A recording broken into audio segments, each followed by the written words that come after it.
WagerTalk You Pick special is live, giving you the option to pick the league of your choice and get 30 days of picks for only $99. 30 days of the NFL for $99, done. Just want NBA and NHL for the next month? You can do that for only $99 each. That's right, 99 gets you every release from the league of your choice from your favorite handicapper, including 5% best bets for 30 days. No coupon code is required, and 30-day sports passes will go back to regular price Sunday at midnight. So lock in as many sports and handicappers for only $99 before time runs out.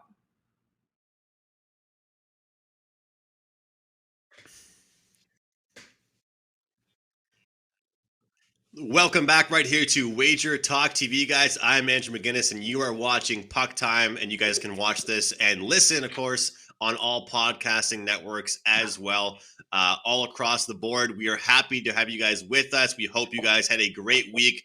Let's end the week, guys, off on a winning note. I have Carmine and Bianco, my co-host, with me as usual, and Kevin Dolan joining us today.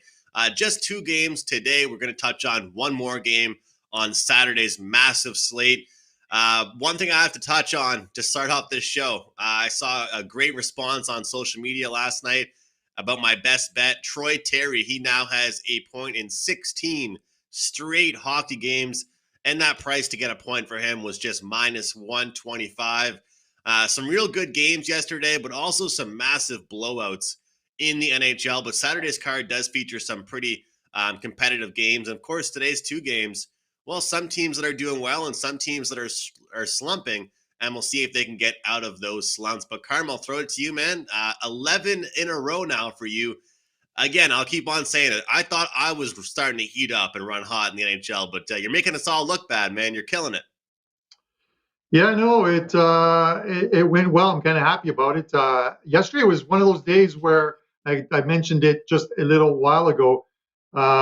It was bad for the books. It was a bad day for the books because NFL favorite wins, college football favorite wins, NHL 11 games, every favorite won. That's a bad day for the books. And Andrew, great hit with Troy Terry. It's funny because Andrew guys messaged me a couple days ago about this. Troy Terry, you got to take him. I'm like, Andrew, leave me alone. I'm watching the Canada soccer team.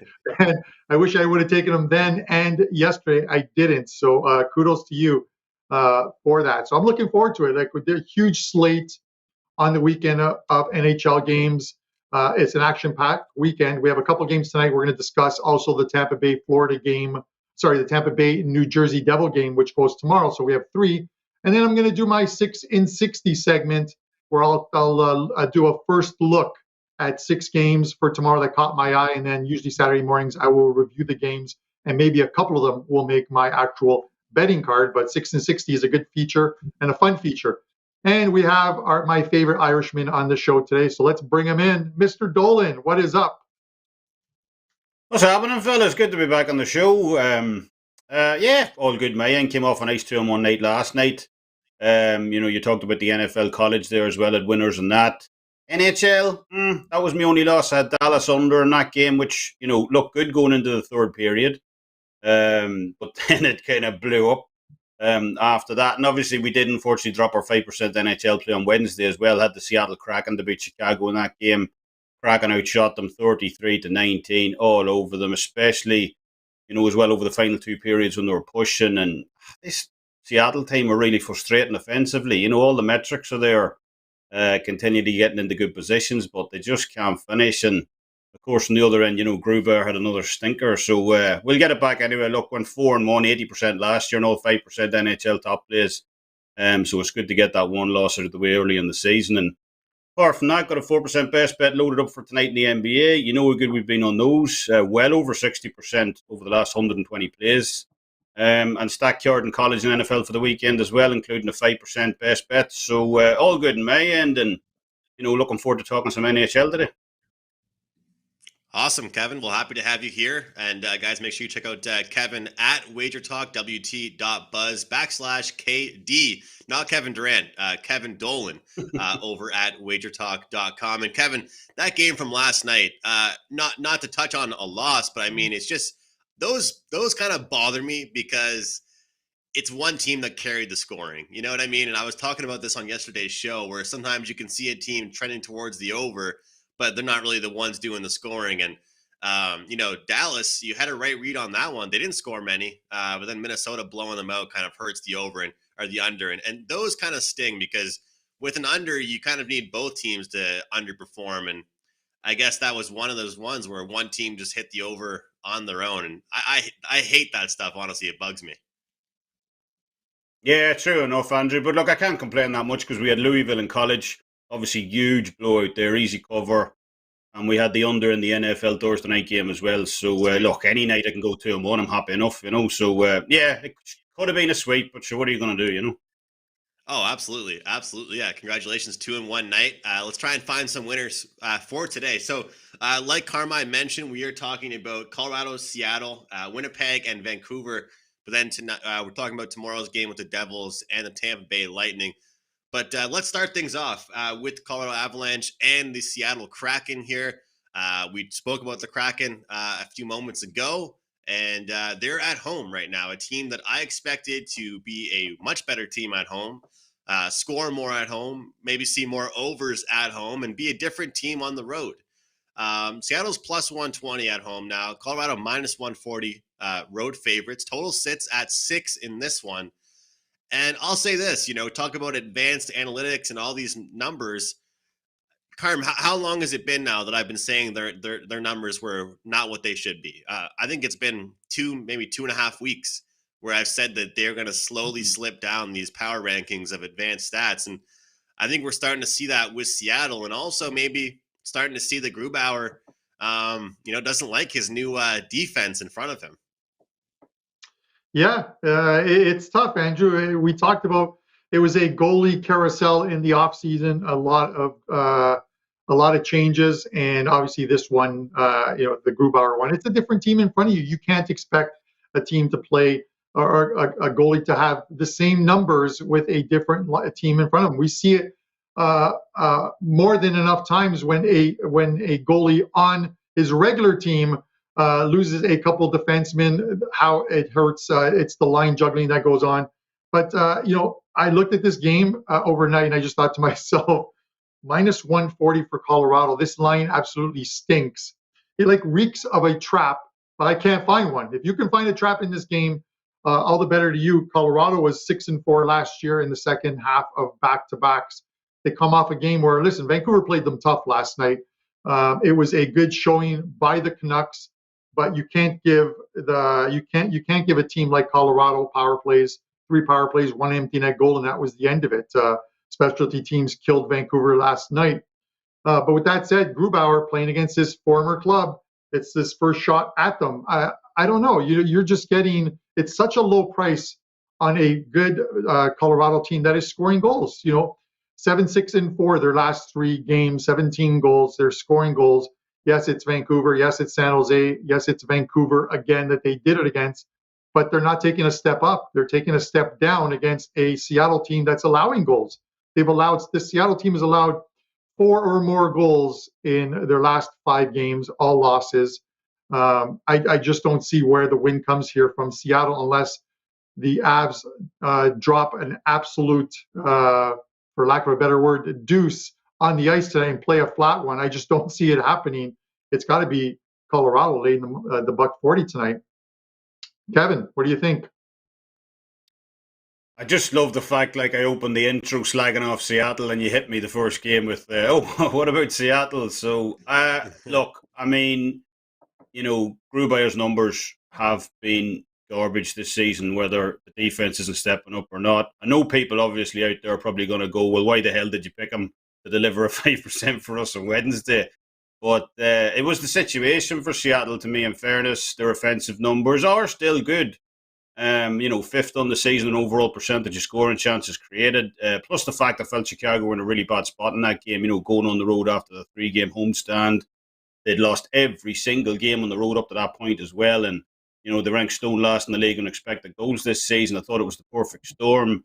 As I said on the NBA show about 2 weeks ago, unfortunately for me, it was Perfect Storm, the movie, because the ship sank. But what it most definitely wasn't in that game was trusting, Philippe Gruber to deliver me the win is, this guy's numbers, dead last in the league in goals saved above average this season, which is probably the best overall metric to use, in my opinion, when you're evaluating, goaltenders' performance. He's second last in really bad starts this season as well. Those starts rank him below a .850, and, he's given up 3.18 goals per game on average also. So I just don't want anything to do with trusting this guy personally to get me to the window, not in least until he shows me some drastic improvement in there. But I would agree with Carmine, obviously. I think the value is on Colorado, but probably, which I'm going to talk about more in the next game, it just seems a bit fishy. So I'd agree with that. Probably a slight lean to the under here as well, if anything. Colorado's defensive numbers this season have been really good, while their offensive numbers, haven't been. But, as we say, Gruber between the pipes, I'm not that brave, I don't think, possibly to take an under. So, I would lean under. And lean Colorado, agreement with Carmine as well, but probably a pass from me. Yeah, Andrew, just looking at, I was just looking at the Kraken and Colorado schedule. Those games that they played were on the 17th, not the 18th. So I have them down as the 18th, which is why I mentioned back-to-back, but that's not the case as far as tonight goes. But I still think that this number at minus 140 just reeks of a trap. But like I said, I can't find one. So when you can't find one, you just stick with the team you think is going to win. And as far as I'm concerned, it's the Avalanche tonight. And Carmine, I've been doing a lot of prop stuff, as you know, lately with the NHL, player points, goal scorers, shots on goal. And one thing I can really notice about this Seattle team versus Colorado, and it's kind of, an obvious statement, but this Colorado team has many, many players that are producing, or the Bill Belichick expression, doing their job, versus the Seattle Kraken. They kind of have 2, 3, 4 players that you might be able to count on to contribute on the offensive side of things.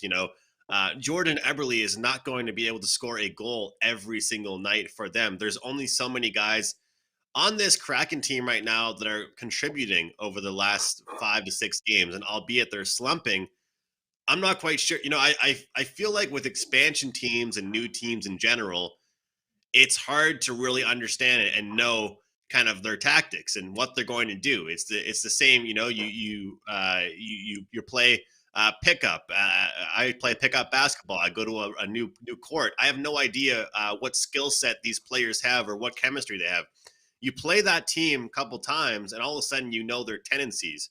Well, I think people are starting to understand the Kraken's tendencies and who their go-to players are and stuff like that. And it's hurting them a little bit. Colorado, they've got 3 lines that can contribute. Look at Val Nichushkin on the second line, Tyson Jost in the third line. There's all kinds of guys that are doing things.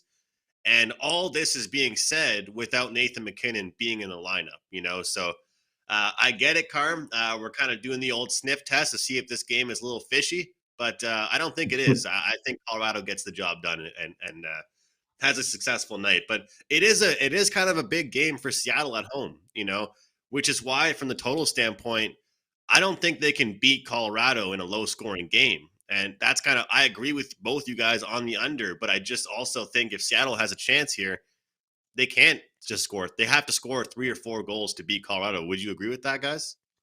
Yeah, the thing before, and I'll throw it to Kevin after this, but I think it's going to come down to what we saw a couple of days ago. Even with McKinnon out of the lineup, you can't give teams like Colorado, you can't give teams like Edmonton, or even Toronto right now, who have the second best power play and penalty killing percentage combined. Edmonton's first. You can't give these teams chances to bury you on the power play. And this is what happened to Vancouver. 3 power play goals.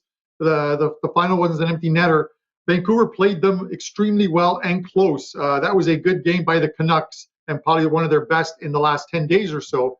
And yet they undisciplined penalties put them behind, right? So if Seattle does that and you fall behind against a Colorado team, you're not coming back. It's just the way it is. Kev? No, I agree. And to be honest, the reason I was looking at the under was because of Colorado's numbers, nothing to do with Seattle. I couldn't trust it. Was the point. But, again, if I had to make it, I would probably lean the under. But, yeah, base more off Colorado than Seattle for sure. Yeah, it should be a good game, guys. I'm interested to see what happens in tonight's contest, but I do think that number's just a little lower than it should be in favor of Colorado. Got the Winnipeg Jets and the Vancouver Canucks going head-to-head here. This Vancouver team, Kev, they cannot catch a break. This is a pick and price right now. A team that I actually bet plus 175 to make the playoffs, and I'll tell you, that price has certainly gone up, and it's a lot better now than it was prior to the season. They have not had a good last couple weeks here. They have not been able to find the back of the net, and they are one of those teams right now where, expected goals and created chances and all that good stuff seems to be there, but the actual goals aren't. And I'm curious because you're a huge analytical guy, Kevin, and I've kind of tried to get a lot more into that this year. What do you do with a team like Vancouver? Is it kind of a wait and see until they can finally find the back of the net? Because the numbers are there for him that for them that they should be scoring, but they just can't right now.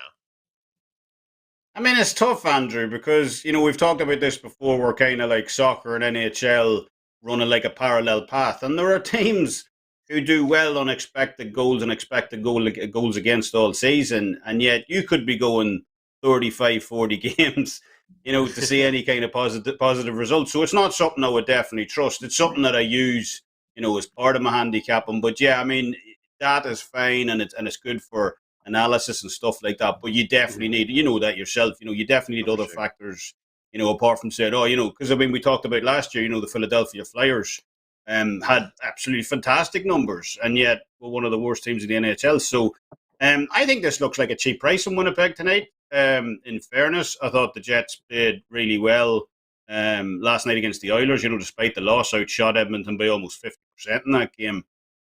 Outshot them on Tuesday as well in that win. And, they're facing a team in Vancouver tonight. They just look a little low on confidence right now to me.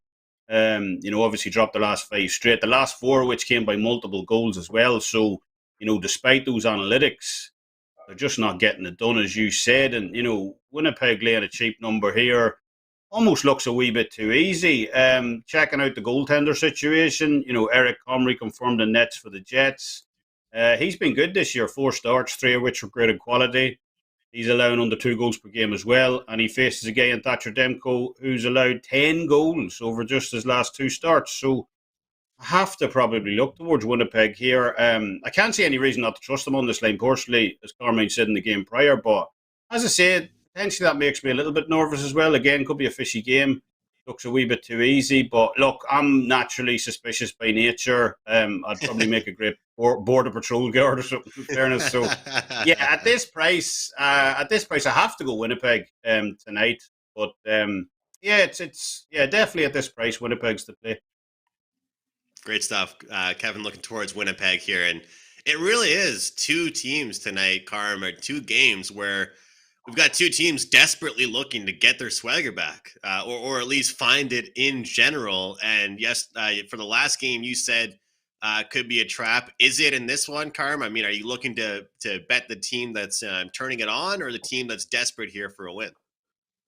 I am going to be the contrarian here and take the team that is desperate for the win and Vancouver. It's just because having watched that game against Colorado a couple of nights ago, I thought the team had, it was the first game back, obviously off a road trip, but it looked like they turned the corner just in the way that they played. They played a very good game against the Avalanche. Obviously, those penalties came back to hurt this team, but sometimes that signals something good ahead. If this was a back-to-back, and it's not a back-to-back, I want to mention the back-to-backs with Vancouver. They're a good fade over the last couple of years. Last year, they were horrible in back-to-back spots. This is not one of them. The next one won't come until they play the Montreal Canadiens in the second of a back-to-back. They're 1-9 last year, 0-2 this year. 1-11. You can make a lot of money backing or betting against them in that second half. So it bodes well for Andrew's Canadians. But I think this is a spot where I want to take Vancouver. I think I saw enough in that game that if they can play a very good game at home, almost the same game, just a little more disciplined. Winnipeg doesn't have the power play that Colorado does. I can tell you that much. That Vancouver at minus 110 is probably a good price here. I'm going to look at a couple of ways to play Vancouver in this one. I'm going to look at them to, number one, win the game tonight, and number two is I'm probably going to take their team total over 2.5 goals at minus 120. They're playing a team. I get it that Comrie is in net tonight, and he's been pretty good, 3-1. But he's played teams that don't normally score or haven't scored a lot of goals this year.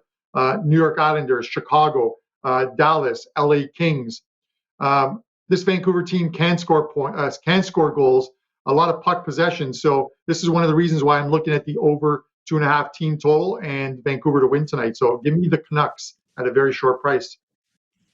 All right, Carm, mixing it up a little bit with a team total wager on the Vancouver Canucks. And Carm, when you mentioned something going well possibly for the Montreal Canadiens right now, I didn't really hear much after that because nothing's going well for the Montreal Canadiens. And all I keep thinking about when I'm watching their games is how much fun I had in Montreal and just enjoying that cup run because there's not really much to enjoy right now. And some fans, Carm, would turn their TV off and stop watching games, but I'm the kind of fan that suffers through a game like last night and watches my team go down 5-0. At least I had Crosby to score at plus 100, but I mean, it is tough. And the reason why I sit through those games and torture myself is because that way I get to be as excited as I was last year when they ended up having that big run they did, because nothing is going well for my team right now. Yeah, listen, Andrew, it is what it is, as they say. I'm not a diehard fan, but I'm a Sabres fan, and every year they're at the bottom of the league, and that's where they'll be with Arizona or whoever else is down there. They're not a very good team. You just watch the games, and that's it if you want to watch the games. But with that said, I have to think that with Carey Price back on the ice with Montreal, he didn't travel with them, but he's back. He'll be returning into the lineup. Maybe that gives them a bit of an injection. Having him in that dressing room before the game, having him on the ice and playing in net, maybe it does help him. We'll see how the team responds when he's back there. But it wasn't the ideal situation for the Canadiens off a Stanley Cup run the year previous, not a lot of rest, and then starting a season without their best defenseman and their best goalie. It's a recipe for disaster, and that's what happened to this team. Yeah, definitely. I mean, currently on their fourth goaltender, their fourth string goaltender. And, people always say they're nothing without their goaltender, Carey Price. Well, he's our best player. And I would like to see what every other team would look like without their best player. It's just kind of how it is. Kevin, I got to ask you, I know that you might just give me the answer that your favorite team is the team making you the most money, but who is the team you could proclaim as your favorite team in the NHL, or which team makes you the most money? I mean, I lived in Boston for 3 years, so I would probably say the Bruins, in fairness. I went to see them a couple of times. But yeah, I'm going to give you the answer you started with. It's always the team making me the most money, so yeah, for sure. Love to see it. Kevin, I'll throw it right back to you, man. You kind of mentioned already what you have going on, but it's Friday. We won't be on any shows until Monday, so let us know what people can grab from you for the entire weekend. Yeah, Andrew, we got a 4% best bet up on the NBA tonight. We're on a monster run in the NBA, 72-46, I believe, long term. We got a 5% college football 5-pack up for tomorrow as well. Excited about that. We have a 4% NFL 4-pack up for Sunday. We're going to add some boxing. If you haven't checked out our boxing video, it's up on WagerTalk TV over on YouTube as well. Huge fight this weekend between Terence Crawford and Sean Porter. Really looking forward to that. And we'll probably add some rugby and soccer as well. So, yeah, really big weekend ahead for tomorrow. Awesome stuff, Kevin. And I'll be watching your video because I know the last time you told me, hey, check out the video if you want the picks. I'll be watching your video. I'll get the picks off you and check out the video. But thanks a lot for coming on, Kev. We're happy to have you here. And Carm, let's hear from you. Mr. 11-0 run. I'm hoping you have some NHL action up for tonight or tomorrow. But what's the plan for you this weekend? Yeah, busy across all sports for me this weekend, which is great. Domestic soccer returns to Europe after the international break for World Cup qualifying. So I've got like 4 plays loaded already for the weekend there. I have an NFL 5% play and a 3-pack loaded for Sunday. And while I don't have any NHL up for tonight, and I won't, I'm likely going to put the team total for Vancouver up as a free play or Vancouver as a free play. One of the two. I'm playing them both personally, but they're not client plays. I do have an NHL 5% play up for Saturday, so you can get that over at WagerTalk for $35, or even better, you can use the coupon code CHAMP50, and you get 7 days all access for $69. That'll knock $50 off at checkout. And again, I've got some 5% plays loaded, one for tomorrow, one for Sunday, and one for on Tuesday in Champions League soccer. So those normally go for $35. So it's a great deal. Just get all the plays for 7 days for $69, less than $10 a day. The math works out, Andrew. Awesome stuff, Carm. Even I can do that math. That is great savings, great deal. I have a very similar promo as Carm. I have week 69, getting a week of all action for only $69. And really the best part of it is just, we just do not want you guys, grabbing just one play. And then, all access customers, they could go 4-1, but that one play you do buy could be the loser. We want you guys to be involved in everything that we do, every play we do release, no matter what the rating of the play is. It's going to be a jam-packed weekend. I got an NFL prop package, CFL action going tonight, massive NHL slate.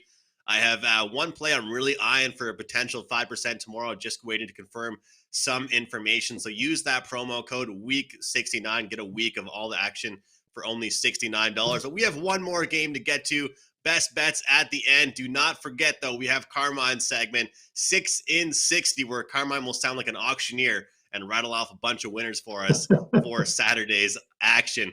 Tampa Bay, they're minus 210 at home. New Jersey, plus 175. Total is at 5.5, Carm. Kind of a tale of two tapes here. Tampa Bay won last night. I was super happy about that. They went down 2-0, actually. I had them. They win that one in a shootout, and you mentioned it. Favorites did well last night. New Jersey were not a favorite last night. They did not do well. How do you expect this game to go, and how do you plan on betting it? Yeah, Tampa's feeling it right now, Andrew. They really are. 7-0-2 their last 9, and not even falling into a hole yesterday. I think down 2-0, and they come back and win that game. They're just playing very well right now. It wasn't the greatest start to the season, but they're a team that's going to be up there at the end of the season when all is said and done. And this New Jersey team, I'm going to say the same thing about this New Jersey team that I said against Florida is the only way they're going to have a shot is to play a tight, low-scoring game. They tried to do that. It didn't work out for them. 4-1 final for Florida. I think it's probably another low-scoring game again. I think they play another tight one. Things are going to get worse for New Jersey. I hate to say it. In my eyes, things are going to get worse for New Jersey before they get better, because they have a condensed schedule coming up. And a lot of teams are going to go through this, but they're literally going to be playing every other day. And when you get to that, the 6th game in 9 nights type of scenario, it is a bad one for a team. So I think it's going to get worse before it gets better for this team. For me, they're 2-4 in the road this season. I'm not going to try and reinvent the wheel here. Tampa Bay seems like the play here. So give me Tampa in regulation time, or you can even take Tampa on the puck line, minus 1.5 plus 115, and collect some money there. Great stuff. Yeah, it's one of those ones. I like when you use that expression, Carm.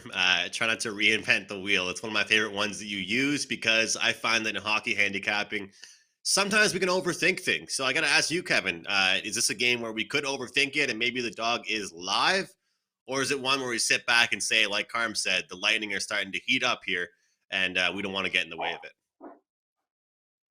Yeah, I mean, the Lightning probably are other side. I don't want to lay this number, though, but I thought what Carmine said at the start in taking the under, that'd be my preferred play in this one. McKenzie, Blackwood, Andre Vasilevsky.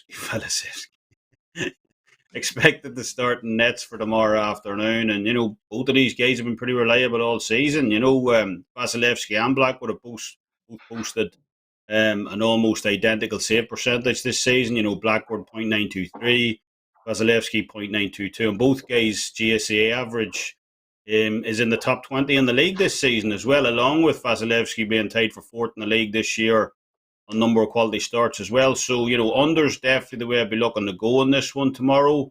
On top of that, both of these teams ranked 22nd and 23rd respectively on expected goals this season. And Tampa Bay are 26th on high danger scoring chances created. So, Yeah, I mean, that all adds up to taking the under 5.5 for me, and that's the way I'll be looking on this one. And I think Tampa Bay has been playing better defensively. Besides that little start they had last night where they gave up 2 quick ones, I think that they are playing better defensive hockey. And like you said, Vasilevsky is great, especially at home. I think he is a complete different type of goaltender at home. He's obviously a Vezina caliber goalie, but he is really great at home. Carm, are you ready? You got your glass of water with you? Take a quick deep breath. No pressure here. We got 1 minute on the clock here, rattling off 6 in 60, and we'll throw it over to you, Carm. We'll start off with game number 1. All right, 6 in 60. The New York Islanders, nomads no more. Start the season 13 on the road at home. They're at home at UBS, minus 135 against the Calgary Flames. Let's take the Islanders. Toronto and Pittsburgh. Pittsburgh, 7-1 win over Toronto just a couple weeks ago. Revenge is a dish. Best served cold. Leafs, minus 1.5, plus 150. The exact sum revenge. Hawks and Oilers. Hawks 4 straight wins with their new coach, but regression is going to kick in, and it's going to happen in Alberta as they start to play some better teams. Capitals and San Jose. San Jose's first game at home after a 5-game road trip. I'm going to fade that. I'm going to take the Capitals at minus 135 here. Florida and Minnesota, 2 teams scoring in buckets, and we've seen it over the last few days. The total's 5.5. That's too low. Give me over 5.5. And finally, Boston and Philadelphia. The Bruins were embarrassed their last trip to Wells Fargo. You can bank on revenge here. Then give me the Bruins, minus 125. Wow. With a couple seconds to spare, great stuff there from Carmine. And got to give some respect to our graphics team as well. Those graphics look amazing. And those all sound like winners to me, Carm. And Mr. 11-0, I hope none of you guys are trying to fade Carm right now. He is on fire. So good luck tomorrow with those. You can grab Carmine's packages and find out which one of those ends up being a client play over at wt.buzz/CB. Let's give Carm a breather here. I'll throw it to you, Kevin, for your best bet on the show. And once again, any last minute promos you do have. Yeah, I'm going to take a prop bet tonight, Andrew, as my top play, actually. And that's the Colorado Avalanche tonight. Race to 3 goals prop at minus 115. I don't really want to fade Seattle in the spot tonight. As eventually I do expect them to have an offensive breakout. But, this race to 3 goals market, this is a total Colorado have failed to hit only once over the last 7 starts. And as long as they get there before Seattle do tonight, we're good to go. We already mentioned Grubayer's previous difficulties in goal earlier, obviously, so, no point in rehashing that. But as we said earlier as well, Colorado's defense has been really solid this season from a numbers perspective, especially over the last 3 games. So, if someone's getting the 3 goals here, it's probably going to be the Avalanche in all fairness. So, best bet for me, Colorado Avalanche tonight, race to 3 goals, minus 115. I like that best bet. And we have the same coupon code up as well, Champ50, for $50 off a 7-day all-access pass. So everything we have this weekend, use that to get a huge discount. Awesome stuff. Champ50, make sure you guys check that out and use it for Kevin Dolan at his capper page. For me, I'm going to go with a prop type wager as well. I'm looking at Mikko Rantanen over 3.5 shots on goal. That is plus 120. It's been a little while since I've given out a shots on goal prop here on the show, but I've mentioned the depth of the Avalanche, how there's several players out there, guys, that can contribute and get the job done. But the fact of the matter is, we saw it with teams like Pittsburgh, Tampa Bay, all the elite teams. When one star player goes out, the next star player steps up, and McKinnon's out, and Rantanen is taking his place big time and stepping up his volume big time. So against a team like Seattle that's allowing shots big time against kind of elite teams, I feel like Grubauer will have to make plenty of saves tonight, and Mikko Rantanen will get plenty of shots on goal. And I don't like laying big juice with these props. So what's great, we go from 2.5, bump that up to 3.5 shots on the over, and get plus 120 on that price. And just a reminder, guys, week 69, get 7 days from me for only $69 over at WagerTalk. We got CFL, we got NFL, we got NHL, we got college hoops, and much, much more. So check that out over at WagerTalk. Carmine, I hope you caught your breath by now and you're ready to go for your best bet. Yeah, it kind of sucks, for lack of a better word, because yesterday the opinions on the show were the Leafs in regulation time, the under in the Devils game, the over in the Dallas game, and the over in the Winnipeg game. And the only one that lost was the one that was the show best bet. So let's try and change things up again. I told you I do like Vancouver. I'm going to go to that game for that team total. I'm going to take over 2.5 goals for Vancouver. I see some goals in this game, Andrew. So, and I'm hoping that they come from Vancouver. So I'll even throw out a pizza money bet. Vancouver to win 4-3 plus 1,100 tonight. That'll get the team total over 2.5 goals, and it'll also give you Vancouver as a small priced team tonight at -110. So team total over 2.5, the show best bet. Great stuff. I like where we're going today with our show best bets. Nice recap here. We'll recap these show best bets. Kevin going with one that I really like doing as well. Colorado race to 3 goals at a great price, -115. Carm with a team total. Vancouver over 2.5 team goals at -120. And I have Rantanen from the Avalanche over 3.5 shots on goal +120. All of you guys watching live, we really appreciate it. We see your live comments. Thanks so much for tuning in. All of you guys watching afterwards and archived, we appreciate you as well. Make sure you guys hit that like button. Show some love to us here. We love doing the show for you. And all the podcast listeners as well, we do appreciate you guys too. It's been a great week on Puck Time. Lots of great winners giving out. Both Carmine and I are heating up. He is on an 11-0 run. Guys, we'll see you on Monday. That's it for this week. We hope you guys have a great weekend. And on behalf of Kevin, Dolan, Carmine, Bianco, our producer, Dan, I'm Andrew, and I'll see you guys on Monday. The WagerTalk You Pick special is live, giving you the option to pick the league of your choice and get 30 days of picks for only $99. 30 days of the NFL for $99, done. Just want NBA and NHL for the next month? You can do that for only $99 each. That's right, $99 gets you every release from the league of your choice from your favorite handicapper, including 5% best bets for 30 days. No coupon code is required, and 30-day sports passes will go back to regular price Sunday at midnight. So lock in as many sports and handicappers for only $99 before time runs out.